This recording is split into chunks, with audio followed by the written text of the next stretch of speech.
If you could make a difference in someone's life by giving something up for 1 week, what would you give up? Some 100 years ago, in 1922, Seventh-day Adventists did exactly that.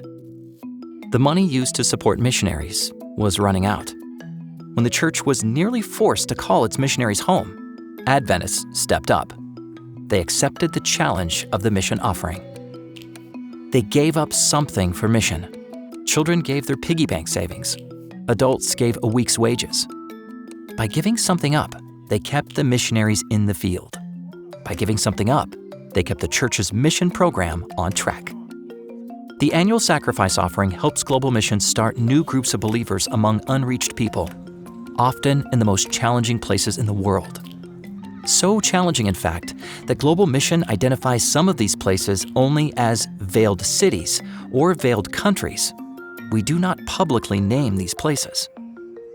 Today, there are still more than 7,000 unreached people groups, with a total of more than 3 billion people.